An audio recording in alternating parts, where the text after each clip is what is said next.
Hey everyone, Jason here, digital marketing consultant, and in this video, you're going to discover 5 simple but powerful sales funnel building tips to help boost your conversions. So if you're just starting to build your sales funnel or you already have it up and running and conversions aren't where they need to be, this sales funnel build guide is for you. We're going to be leveraging the power of one and also going through the Snap Funnel Builder method. Timestamp table of contents in the description, along with some other helpful links that I will be referencing throughout this guide. So let's go ahead and jump in, starting with the power of one.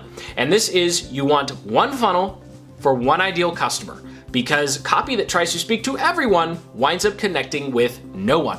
And so this might seem a little counterintuitive because there are tons of people who could find value in your free offers and your paid offers, but when it comes to creating and crafting a successful funnel, especially when it comes to the copy, which is the lifeblood of your funnel, you need to be talking to one person.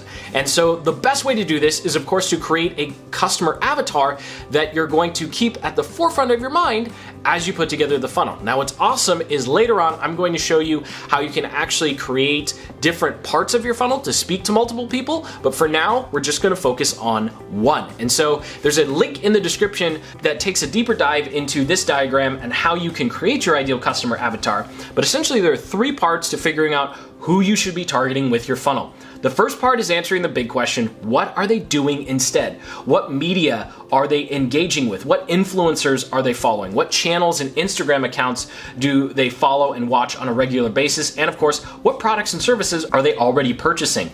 The second part of this is, who is your ideal customer? This is all the fun demographic information, and you can use the power of Facebook and Google Analytics to figure this out relatively quickly. And then finally, the most important part when it comes to writing your sales copy is, what do they care about? What results are they after, and what roadblocks are they trying to overcome? Because after all, when it comes to creating your landing page and your lead magnets and your funnel, whether you're doing a sales page, you're doing a webinar, you're doing a launch sequence, you're doing an free email course, whatever it is, all of that content has to speak to the problems they're trying to solve and the pain points and roadblocks they're trying to overcome as they try to solve that problem. Of course, your product or service ultimately solves the problem. That's the ultimate solution, right? We're leading them towards that ultimate solution.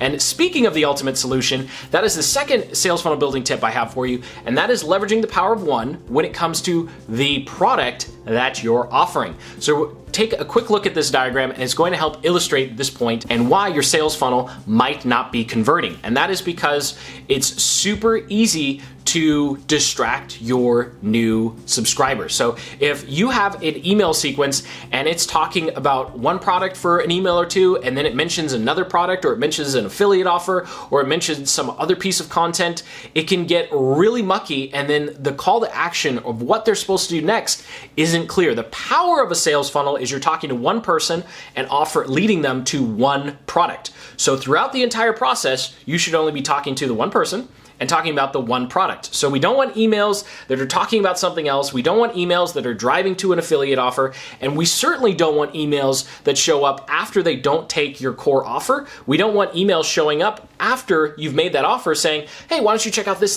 and that? Because then you just come across as salesy. So the point here is you need to focus on one product for your entire funnel. And even after they've said no, you need a content buffer of at least a couple emails before you start talking about something else. Otherwise, it's going to come across as you're just pitching all of these things and you're just going to see what sticks and what they buy.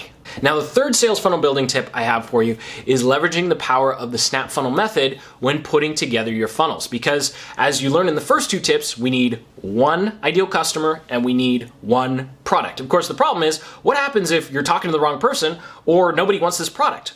Great question. This is where this comes in. So what you want to do when you're looking at your funnel is, instead of building your product or putting together your service first and then building everything to connect to the customer, you actually want to start with the customer, the front end, which would be your landing page. So you want to try multiple different types of landing pages and then build the rest of the funnel. So you want to go front to back when building, not back to front. So there are 2 questions we need to ask ourselves. Number 1, who are they? And number 2, what do they care about? So the best way to illustrate this is through an example. So let's dive into this diagram.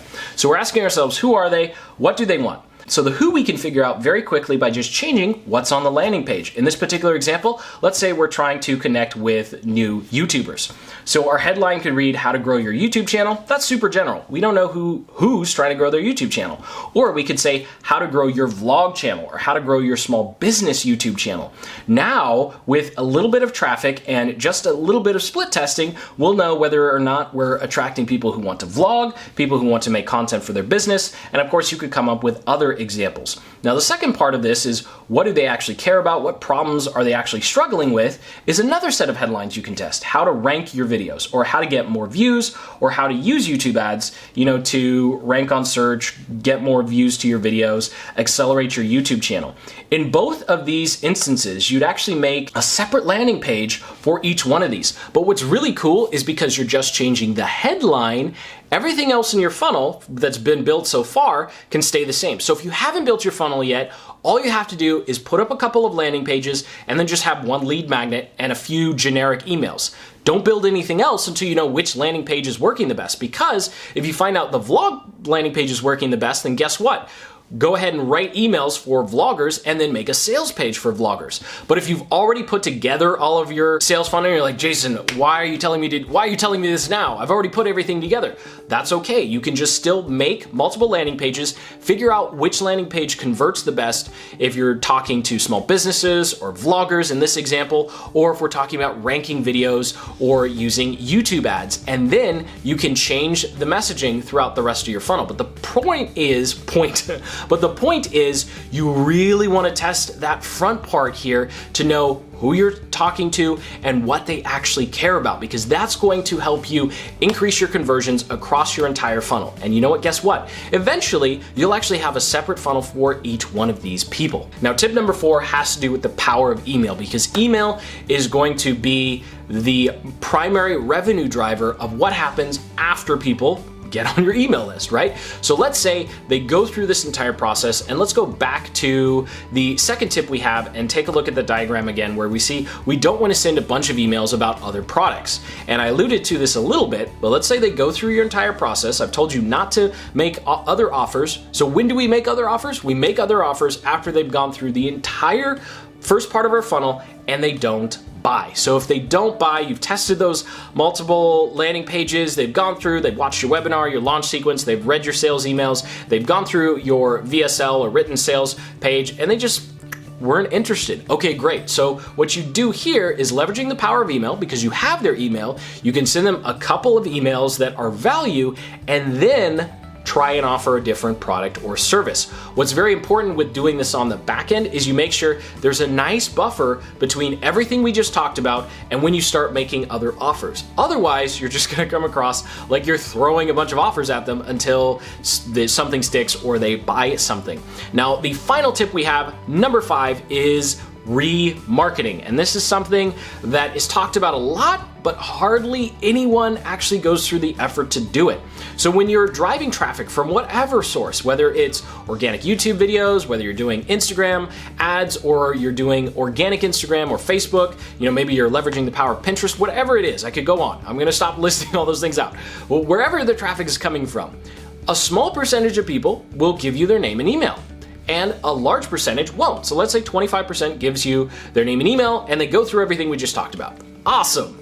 What about the other 75%? Well, the other 75% said no for some reason. We don't know why. Maybe they were just looking at it on their mobile phone. Maybe they got distracted. Maybe they weren't in the mood last week, but they are this week. So what we want to do is use advertising to retarget to them. So you can do this on Facebook, Instagram, and of course, Google Ads and YouTube. You can pretty much do this with any marketing platform, and you can just serve ads to them and drive them back to the landing page that they were originally sent to. Or if you really want to get advanced here, you can send them to another landing page that you're testing. Remember in step number 3, I talked about trying different headlines. Well, maybe the headline on the first landing page they hit just wasn't for them. Maybe they're a vlogger and they saw the small business one. So what do? You just send them to the landing page that talks about vlogging, and all of a sudden you get another opt-in and someone else going through your sales funnel. So let me know in the comment section below if you have any questions, or if you would add or subtract anything from this list. Of course, your experience experience and questions is going to help others